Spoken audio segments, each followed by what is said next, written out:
तो ribose 5 phosphate hexose monophosphate pathway में कौन सा एंजाइम होता है? पेंटोज फास्फेट पाथवे होती है, जो अल्टरनेटिव पाथवे है। किस चीज का alternative? Route route for glucose oxidation. इसके दो मेजर एचएमपी के टू मेजर फंक्शन है। राइबोस 5 फास्फेट बना देता है और एनएडीपीएच बना देता है। राइबोस 5 फास्फेट जो रिक्वायरिंग होती है, जो रिक्वायर्ड होती है किसके लिए? फॉर न्यूक्लियोटाइड और न्यूक्लिक एसिड सिंथेसिस के लिए रिक्वायर्ड होती है। और दूसरे क्या है? दूसरा क्या बना देता है? NADH NADPH बना देता है। सही है। द इंजाइम, इसके अलावा क्या है? The enzyme of pentose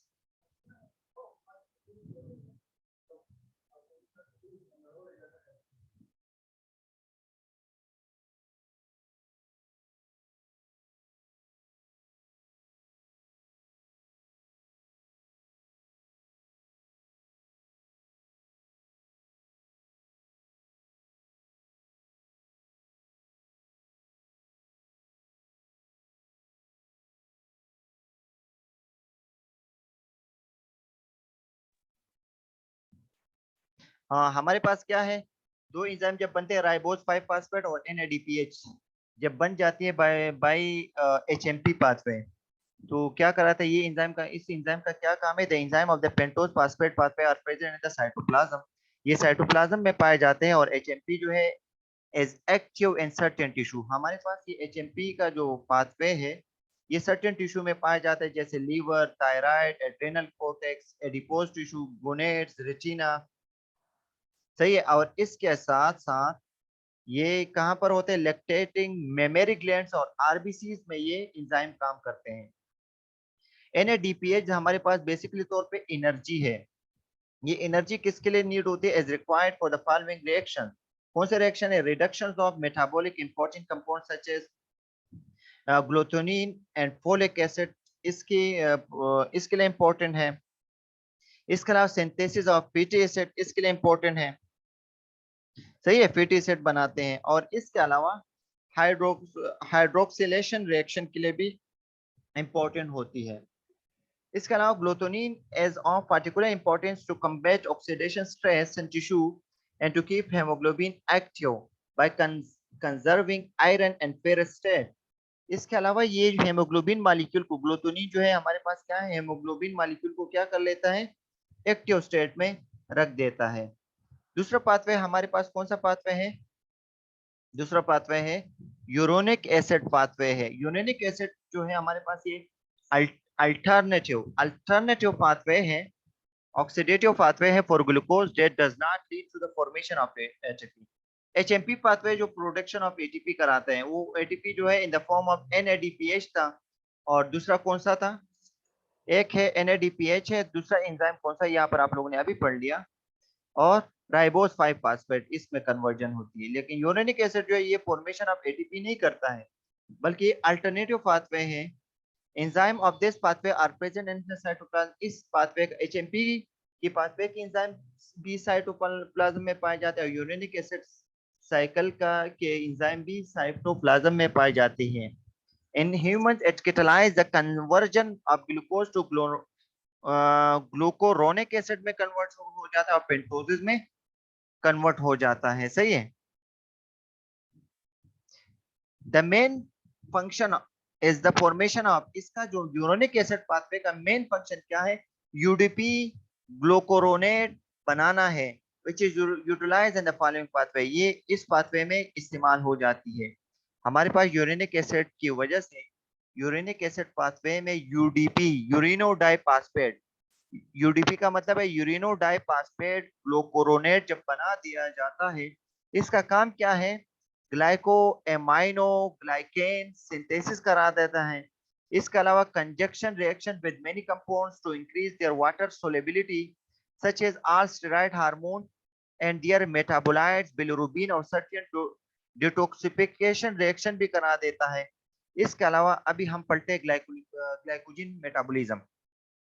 glycogen आपको पता है is a highly branch polymer of glucose है। याद रखो, हमने पढ़ा था कि ग्लाइकोजन किससे बनता है? Glycogen is a complex form of glucose. जब हमारे जिस्म में जब हम ज्यादा मिठाई खाते हैं, फॉर एग्जांपल मुझे एक मिठाई की नीड है हमारे मेरे जिस्म को, और मैं तकरीबन 3-4 कहा देता हूँ, तो these extra form of glucose जो है वो कन्वर्ट हो जाते हैं किसमें, ग्लाइकोजीन में। हमारे पास ये साइकिल होता है। अगर ये ग्लाइकोजीन में कन्वर्जन ना होता तो ऑटोमेटिकली तौर पे हमारा ब्लड शुगर लेवल बढ़ जाता ना। हमारा ब्लड शुगर लेवल ये सब चीजें हेल्दी पर्सन में ये कौन रेगुलराइज करता है, हमारा हार्मोनल कंडीशन होती है। जब हमारा बढ़ता है तो कौन एक्टिवेट हो जाता है, जब हमारा शुगर लेवल बढ़ता है इंसुलिन एक्टिवेट हो जाता है, उसको इसको यानी टिश्यू की तरफ यानी लिवर की तरफ ग्लाइकोजन की फॉर्म में स्टोर कर लेता है। और जब हमारा ब्लड लेवल में ग्लूकोज कम हो जाता है तो ग्लूकागोन एक्टिवेट हो जाता है। तो ग्लूकागोन क्या कर लेता है, ग्लाइकोजन को कन्वर्ट करता है किसमें, ग्लूकोज में। तो दोनों पाथवे है रिवर्सेबल, रिवर्सेबल पाथवे हमारे पास इस तरह जारी व सारी रहता है। It is the main storage form of carbohydrates and animals. हम एनिमल्स इस इंसानों में आ जाते हैं। It is presently more mainly in levers and in muscles में पाए जाते हैं। लिवर ग्लाइकोजन तकरीबन लिवर में कितना 8 to 10% वेट तक ग्लाइकोजन पाए जाते हैं, जिसका काम क्या होता है, maintain blood glucose between meals. After 12 to 18 hours of fasting liver glycogen is almost totally depleted। तकरीबन अगर हम 12 से 18 घंटे तक कुछ भी ना खाए तो हमारा टोटली तौर पे जो लीवर में जमा शुद्ध या स्टोर शुद्ध ग्लूकोज होता है, वो स्टोर शुद्ध ग्लूकोज जो है किस में कन्वर्ट हो जाता है, यही स्टोर शुद्ध ग्लूकोज जो है हमारा किस में कन्वर्ट हो जाता है, ये ग्लूकोज में कन्वर्ट हो जाके डिप्लेट हो जाता है। डिप्लीट का मतलब ये यूजेबल हो जाता है। 12 से 18 घंटे तक हमारा लीवर जो है इसको बरकरार रखता है आपकी ग्लूकोज लेवल को, सही है। लेकिन मसल ग्लाइकोजन कब होता है, मसल ग्लाइकोजन 2% होता है, तकरीबन टोटल ग्लाइकोजन स्टोरेज जो है तकरीबन 2% तक होता है। Supplies are readily available source of glucose to the contracting muscle. ये कंट्रैक्टिंग मसल के लिए क्या होती है, हमारा यही ग्लूकोज यूज होती है। हमारे पास ग्लाइकोजन मेटाबॉलिज्म जो है इंक्लूड द फॉलोइंग। हमारे पास ग्लाइकोजन मेटाबॉलिज्म में दो पाथवे हैं, एक है ग्लाइकोजेनेसिस है, एक है ग्लाइकोजिनोलाइसिस। ग्लाइकोजेनेसिस किसे कहते हैं ये आप लोगों को याद करना होगा। ग्लाइकोजेनेसिस इज द प्रोसेस और is the synthesis of glycogen from glucose 6 phosphate that requires presence of enzyme glycogen synthase. हमारे पास देखो ग्लाइकोजेनेसिस, ग्लाइकोजेनेसिस किसे कहते हैं, formation of glucose, formation of glycogen, सही है। फॉर्मेशन ऑफ ग्लाइकोजन को हम क्या कहते हैं, फॉर्मेशन ऑफ ग्लाइकोजन को हम क्या कहते हैं, ग्लाइकोजेनेसिस कहते हैं, ग्लाइकोजेनेसिस कहते हैं। और ये इसके लिए कौन सा एंजाइम होता है, इसके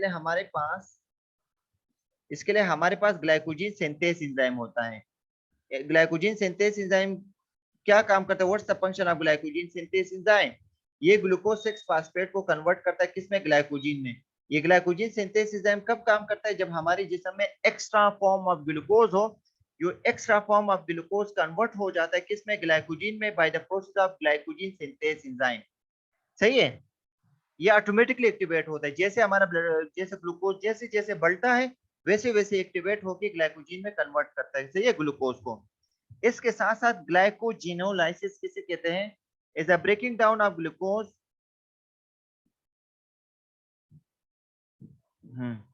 ग्लाइकोजिनोलाइसिस किसे कहते हैं, is a breaking down of glycogen to glucose. Glycogen को ग्लूकोज में कन्वर्जन को हम क्या कहते हैं, हम ग्लाइकोजिनोलाइसिस कहते हैं। लाइसिस का मतलब ब्रेक डाउन, ग्लाइकोजीन का मतलब ग्लाइकोजीन है, तो break down of glycogen is known as glycogenolysis कहते हैं।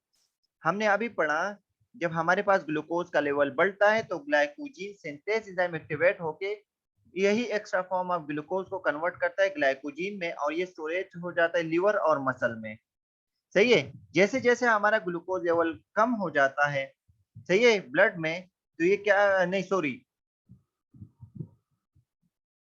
सही है, जैसे जैसे हमारे पास ग्लूकोज का लेवल कम हो जाता है तो क्या होता है, ग्लाइकोजीन ब्रेक डाउन हो जाता है टू ग्लूकोज में, सही है, ग्लूकोज में कन्वर्ट हो जाता है। Both glycogenolysis and glycogenesis are under strict hormonal control. ये क्या है, अंडर स्ट्रिक्ट हार्मोनल कंट्रोल है, यानी हार्मोन के कंट्रोल में है, by a second messenger cyclic amino monophosphate में। अभी तीसरा वो है ग्लूकोन्यूजेनेसिस। देखो इन दोनों में फर्क थोड़ा बहुत है। ये है ग्लाइकोजेनेसिस है, ये है ग्लाइको नहीं है, ग्लूकोन्यूजेनेसिस। ग्लूकोन्यूजेनेसिस किसे कहते हैं? जब नॉन कार्बोहाइड्रेट सोर्स से हम ग्लूकोज हासिल करें, इसको हम क्या कहते हैं? ग्लूकोन्यूजेनेसिस। यानी non carbohydrate, known the formation of the formation of glucose from non carbohydrate source। Non carbohydrate source के, नॉन कार्बोहाइड्रेट सोर्स से फॉर्मेशन ऑफ ग्लूकोज को हम क्या कहते हैं? फॉर्मेशन ऑफ ग्लूकोज को हम ग्लूकोन्यूजेनेसिस कहते हैं। फॉर एग्जांपल, मेरे पास ग्लाइकोजन लीवर में भी वो नहीं है, ग्लाइकोजन नहीं है, मसल से भी खत्म हो गए, तो मेरे पास लिपिड मेटाबॉलिज्म स्टार्ट हो जाते हैं या प्रोटीन मेटाबॉलिज्म स्टार्ट हो जाते हैं। इस लिपिड मेटाबॉलिज्म के जरिए या प्रोटीन मेटाबॉलिज्म के जरिए मेरे ब्लड की तरफ जो ग्लूकोज आ जाए, इस प्रोसेस को हम क्या कहते हैं? इस प्रोसेस को हम ग्लूकोन्यूजेनेसिस कहते हैं। सही है, ग्लूकोन्यूजेनेसिस कहते हैं। जैसे ग्लाइसरोल है, ग्लाइसरोल हमारे पास फैटी एसिड में आता है। ग्लूकोजेनिक एमाइनो एसिड जो है ये हमारे पास क्या है? ये हमारे पास वो है, प्रोटीन है। और lactate, its main function is to supply blood glucose in case of carbohydrate deficiency। हमारे पास क्या है? ग्लूकोन्यूजेनेसिस का मेन फंक्शन क्या है? Is to blood glucose in case of carbohydrate deficiency. अभी हमने बता दिया कि आपकी अवेलेबिलिटी ऑफ ग्लूकोज जो आपका जिस्म खत्म कर ले, for example availability of carbohydrate आपके जिस्म से खत्म हो जाए, तो हमारे पास अल्टरनेटिव फॉर्म ऑफ क्या स्टार्ट हो जाते हैं? Alternative form of glucose formation start हो जाती है। इस alternative form of glucose formation को हम क्या कहते हैं? Alternative form of glucose formation को हम ग्लूकोन्यूजेनेसिस कहते हैं। सही है। जैसे फास्टिंग, आप प्रोलॉन्ग टाइम के लिए आप फास्टिंग में हो, स्टारवेशन का मतलब availability of diet in the form of diet of carbohydrate वो कम हो जाए, इसको हम स्टारवेशन कंडीशन कहते हैं। सही है। हमारे पास ये है, शाबाश, बहुत जल्दी जल्दी लोग आ रहे हैं। सही है। मैंने आपको ये कहा कि ग्लूकोन्यूजेनेसिस का कंसेप्ट जो है ये है कि ग्लूकोन्यूजेनेसिस एक्टिवेट तब होता है when the availability of carbohydrate in your body is decrease down और फिनिश और खत्म हो जाए। तो फिर क्या होता है? Alternative pathway will be started either in the form of ग्लाइकोन, in the form of what, lipid metabolism start हो जाते हैं या प्रोटीन मेटाबॉलिज्म स्टार्ट हो जाती है। And this lipid metabolism or protein metabolism will lead to for will lead to what will lead to produce the formation of glucose। आपके glucose के formation को क्या कर देता है? अवेलेबल करता है। And this process is known as gluconeogenesis कहते हैं। मैंने आपको ये कहा कि प्रोलॉन्ग फास्टिंग में आमतौर पे ग्लूकोन्यूजेनेसिस पाथवे स्टार्ट हो जाती है। It starts 4 to 6 hours after the last meal and continues throughout the fasting state में ये हमारे पास ग्लूकोन्यूजेनेसिस पाथवे होती रहती है। सही है। फिर हमारे पास रेगुलेशन ऑफ ब्लड ग्लूकोज। मैंने आपको ये पता है कि रेगुलेशन ऑफ ब्लड ग्लूकोज क्या है? The normal fasting plasma glucose level after 8 to 12 hours fasting is between 7 to or less than 100 milligram per deciliter, increase after meal and returns back to less than 140 mg per deciliter at 2 hours after feeding, यानी post prandial condition में ये होती है। The maintenance of blood glucose,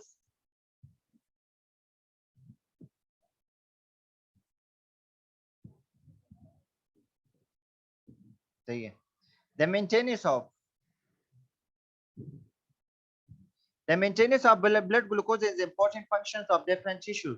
ये बोले कि blood glucose को maintain करना ये बहुत ही इंपॉर्टेंट है टिश्यूज के लिए। Glucose is the principal source of for energy production in the brain. याद रखो कि ब्रेन को अलर्ट करना, आपकी जेस को अलर्ट रखने के लिए ग्लूकोज का होना लाजिम है, क्योंकि ये इरिवर्सिबल डेथ करा देता है। जब एक मरतबा डेथ हो जाए, ब्रेन डेथ हो जाए due to the hypoglycaemic state, वो रिवर्स नहीं होता है। तो इसलिए be careful about the hypoglycaemia. सही है। हम ये कह सकते हैं कि hypoglycaemia as dangerous as compare to the hyperglycaemia.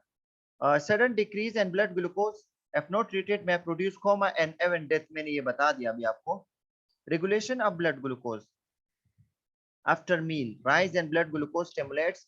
आपने ये कंसेप्ट भी पढ़ा होगा, जब आप खाना खाते हो तो खाने के बाद आपका ग्लूकोज बढ़ जाता है, और इस ग्लूकोज बढ़ने की वजह से ये किसको स्टिमुलेट करता है, आपके पेंक्रियास को एक्टिवेट करता है, और कौन से पेंक्रियास की बीटा सेल को। और पेंक्रियाटिक बीटा सेल जो है is responsible for the releasing of insulin hormone and what's the function of ये फैसिलिटेट करता है आपके एक्स्ट्रा फॉर्म ऑफ ग्लूकोज को सेल और टिश्यू की तरफ लेके जाता है। सही है। इंसुलिन एक्शन क्या करते हैं, it secretes by the beta pancreas islets of Langerhans cell होते हैं रिस्पॉन्सिबल फॉर द हाइपरग्लिसीमिया। यानी हाइपरग्लिसीमिया जब हो जाता है तो इंसुलिन हमारा एक्टिवेट हो जाता है और इस लेवल को बरकरार रखता है। It produce its effect throughout the following mechanism. कैसे करता है, it increase the uptake of glucose by extra hepatic tissues. हमारा एक्स्ट्रा हेपेटिक टिश्यूज होते हैं, इसके जरिए ये अपटेक ऑफ ग्लूकोज को पॉसिबल करा देता है। इसके अलावा हार्ट, स्केलेटल मसल्स और एडिपोज टिश्यू में ये पॉसिबल बना देता है इसकी एंट्री को। इसके अलावा it increase utilization of glucose in oxidation glycogenesis pathway. Glycogenesis आपने अभी पढ़ा, ग्लाइकोजेनेसिस किसे कहते हैं, जब हमारे पास एक्स्ट्रा फॉर्म ऑफ ग्लूकोज हो और एक्स्ट्रा फॉर्म ऑफ ग्लूकोज को कन्वर्जन को यानी ग्लाइकोजन में कन्वर्जन को हम ग्लाइकोजेनेसिस कहते हैं। और लिपोजेनेसिस हम किसे कहते हैं, लिपोजेनेसिस हम इसे कहते हैं लिपिड के फॉर्मेशन को। जब हमारे पास, ये याद रखो कि हमारे पास कार्बोहाइड्रेट से लिपिड भी बनता है, इन डिफरेंट टिश्यू लिपोजेनेसिस भी करता है। सही है। फॉर्मेशन ऑफ लिपिड को हम लिपोजेनेसिस कहते हैं। It decrease output of glucose by liver. इसके अलावा हमारे पास ये क्या है, ये ग्लूकोज के आउटपुट को डिक्रीज कर लेता है बाय लीवर, यानी डिक्रीज ग्लाइकोजिनोलाइसिस भी करा देता है। ग्लाइकोजिनोलाइसिस का मतलब ये है, जब हमारे ब्लड में ग्लूकोज का लेवल कम हो जाता है तो ग्लाइकोजिनोलाइसिस होता है, यानी ग्लाइकोजिन का तोड़ फोड़ होता है और दोबारा ग्लाइकोजिन को कन्वर्ट करता है मोनोसेकेराइड में, और इस मोनोसेकेराइड फॉर्मेशन को हम ग्लूकोज कहते हैं। और ग्लूकोन्यूजेनेसिस किसे कहते हैं, जब हमारे ब्लड का ग्लूकोज लेवल कम हो जाए और अवेलेबिलिटी ऑफ ग्लूकोज जो है हमारे लीवर में ग्लाइकोजन फॉर्मेशन ये सब खत्म हो जाए, तो हमारे पास अल्टरनेटिव पाथवे स्टार्ट हो जाती है। इस अल्टरनेटिव पाथवे हम किसे कहते हैं, either from the lipid metabolism, either from protein metabolism की वजह से जो ग्लूकोज का फॉर्मेशन होता है, इस ग्लूकोज के फॉर्मेशन के प्रोसेस को हम क्या कहते हैं, ग्लूकोन्यूजेनेसिस कहते हैं। सही है। फिर हमारे पास during fasting blood glucose decrease, हमारे पास ड्यूरिंग फास्टिंग में ब्लड ग्लूकोज डिक्रीज हो जाता है, सो इंसुलिन सिक्रेशन जो है वो क्या हो जाती है, इनहिबिट हो जाता है, और एंटी इंसुलिन हार्मोन जो है वो एक्टिवेट हो जाता है। वो एंटी इंसुलिन हार्मोन हमारे पास कौन सा है, ग्लूकागोन भी है, leading to activation of mechanism of glucose production. यानी वो क्या करता है, यानी ग्लूकागोन जब एक्टिवेट हो जाता है और ये कौन सा ग्लूकोज के प्रोडक्शन को बढ़ाने की कोशिश करता है, क्योंकि क्योंकि हम फास्टिंग कंडीशन में, और इस फास्टिंग कंडीशन में हमारे पास किस चीज की नीड है, हमारे फास्टिंग कंडीशन में हमारा ब्लड ग्लूकोज कम होने की तरफ जा रहा होता है। इस कम होने की तरफ जाने की वजह से हमारे पास एक दूसरा प्रोसेस स्टार्ट हो जाती है जिसको हम कहते हैं ग्लाइकोजेनेसिस। यानी ग्लाइकोजिन जो हमारे पास स्टोरेज फॉर्म में ग्लूकोज होता है, इसको कन्वर्ट करता है किसमें, ग्लूकोज में, और ब्लड की तरफ लेके आते हैं। और दूसरा पाथवे है ग्लाइकोन्यूजेनेसिस, ग्लूकोन्यूजेनेसिस हम किसे कहते हैं, यानी अल्टरनेटिव पाथवे, यानी नॉन कार्बोहाइड्रेट सोर्स से ग्लूकोज को लेके आता है ब्लड की तरफ। सही है। फिर हमारे पास डायबिटीज मेलेटस किसे कहते हैं, डायबिटीज मेलेटस हमारे पास ये है कि the term diabetes mellitus describes a metabolic disorder that is characterized by persistent rise in blood glucose यानी hyperglycemia result from defects in insulin secretion, insulin actions or both। सही है। ये बोले कि हमारे पास डायबिटीज मिलेटस जो है हमारे पास एक मेटाबॉलिक डिसऑर्डर है जो किसकी वजह से परसिस्टेंटली कंटिन्यूली तौर पे ब्लड ग्लूकोज राइज हो जाए, इस कंडीशन को हाइपरग्लिसीमिया कहते हैं। और ये हाइपरग्लिसीमिया की वजह क्या है, यानी इंसुलिन की सिक्रेशन में खराबी आई होती है, या इंसुलिन का एक्शन यानी इंसुलिन की रेजिस्टेंट होती है, या दोनों कंडीशन होती है। हमारे पास क्लासिफिकेशन ऑफ डीएम की एक टाइप 1 डायबिटीज है, जो हम ये कहते हैं कि ये यंग एज की डिजीज है। It was previously known as insulin dependent diabetes mellitus, यानी IDDM भी कहते हैं, इंसुलिन डिपेंडेंट डायबिटीज मिलेटस कहते हैं। It required insulin to control hyperglycaemia, यानी बाज पेशेंट में, बाज बच्चों में क्या होता है, इंसुलिन का फॉर्मेशन जो है वो क्या होती है, कम होती है। तो इसलिए therefore we have to give this type of patient, this type of person को हम क्या कहते हैं, आर्टिफिशियली इंसुलिन देना पड़ता है कंटिन्यूली। इसी वजह से हम इसको क्या कहते हैं, इंसुलिन डिपेंडेंट। क्योंकि इस टाइप 1 वाले क्या होते हैं, दे डिपेंड ऑन इंसुलिन। दूसरा है हमारे पास type 2 diabetes mellitus, previously known as non insulin dependent diabetes कहते हैं। इसके लिए क्या होते हैं, drugs stimulates endogenous insulin secretion and promoting glucose utilisation. लेकिन इस कंडीशन में हम क्या करते हैं, कुछ दवाइयां देते हैं जो क्या करते हैं, आपकी एंडोजीनियसली, एंडोजीनियस का मतलब आपके पेंक्रियास को, बीटा सेल को क्या करते हैं, स्टिमुलेट देती है, एक्स्ट्रा स्टिमुलेशन देती है। इस एक्स्ट्रा स्टिमुलेशन की वजह से एक्स्ट्रा इंसुलिन फॉर्मेशन हो जाती है, और एक्स्ट्रा इंसुलिन फॉर्मेशन की वजह से एक्स्ट्रा फॉर्म ऑफ ग्लूकोज जो हुआ होता है वो क्या करता है, एक्स्ट्रा फॉर्म ऑफ ग्लूकोज को फैसिलिटेट करता है to enter into your tissue और सेल की तरफ एंटर करने में फैसिलिटेट करता है। therefore your blood glucose level will be decreased down by this pathway। सही है। हमारे पास टेस्ट फॉर डायग्नोस्टिक टेस्ट, हमारे पास test for diagnosis and assessment of diabetes control कैसे करोगे, सही है। How to control measurement of, हमारे पास क्या है, HbA1c भी करते हैं, यानी HbA1c का टेस्ट करते हैं। It is good for the diagnosis and monitoring of blood glucose to assess diabetic control. हमारे पास 10 मिनट है। Diabetic control and to follow up the diabetic patient.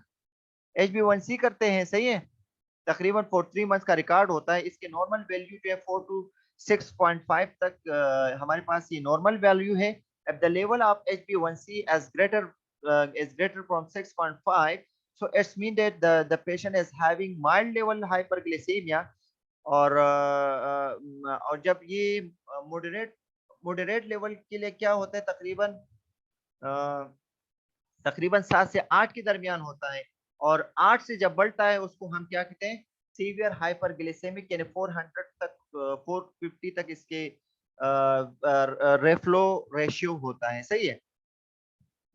यानी 8, अगर 8 से ज्यादा हो तो इसका मतलब 4 डायबिटिक कंट्रोल है आपके जिसम का। ट्रीटमेंट ऑफ डायबिटीज मिलेटस को कैसे ट्रीट किया जाता है, डाइट कंट्रोल। सबसे पहले हमारे पास फर्स्ट जो है लाइफ मॉडिफिकेशन होती है और डाइट कंट्रोल होता है, सही है। It is to achieve weight reduction and overweight patient with type 2 DM। If improvement in hyperglycemia is not achieved by diet or lifestyle modification or trial, within oral drug should be started। याद रखो कि हम directly patient को insulin पे नहीं रखेंगे, सबसे पहले ओरल मेडिकेशन देंगे। लेकिन फॉर सम टाइम ये इफेक्टिव होती है, लेकिन after prolong time this type of modality जो है ये फेल हो जाती है। तो फिर हम क्या करते हैं, इंसुलिन की तरफ लेके आते हैं। सबसे पहले HR लेते हैं, फिर हीमोलॉग वगैरह, ये सब मुख्तलिफ क्लासिफिकेशन है, लॉन्ग एक्टिंग, शॉर्ट एक्टिंग, ये वगैरह वगैरह हम देते हैं, सही है। ओरल एंटी डायबिटिक ड्रग क्या करते हैं, these drug are use for type 2 diabetes but not for type 1 DM, सही है। ओरल हाइपोग्लिसीमिया ड्रग आर क्या है, drugs that increase insulin. Oral hypoglycaemia drug क्या कहते हैं, क्या करती है, यानी ग्लूकोपेज हो गया, यानी सीटामेट है जिसमें ग्लेम्पेरेड है, और ग्लेम्पेरेड के फार्मूले के साथ है। और इसके अलावा हमारे पास दूसरे फार्मूलेशन मुख्तलिफ किस्म के फार्मूले में आते हैं। तो उसका काम क्या होता है, increase insulin secretion, insulin secretion को इंक्रीज करना होता है, जिसका काम क्या होता है, इम्प्रूव इंसुलिन सेंसिटिविटी भी बढ़ा देता है, जिसकी वजह से decrease the intestinal absorption of carbohydrates and fats को बढ़ा देता है। इसके अलावा ट्रीटमेंट ऑफ डायबिटीज मिलेटस, इसके अलावा हमारे पास इंसुलिन भी है। Human insulin is now available in the market and often it is preferred. It is injected subcutaneously or as an insulin pen। Recently inhaled insulin is under trial। ये अभी तक use नहीं हुए, लेकिन इनहेलेशन के form में भी आने वाले हैं, सही है। ये बुक का रेफरेंस है, लिपनकोट इलस्ट्रेट रिव्यू बाय केमिस्ट्री के लिए आप लोग यूज कर सकते हो, सही है। और इसके लिए एमसीक्यूज की तैयारी भी आप इसी बुक को यूज किया करें, सही है। इसके साथ ही हमारा क्लास डिसमिस हो जाता है। Thank you for joining us.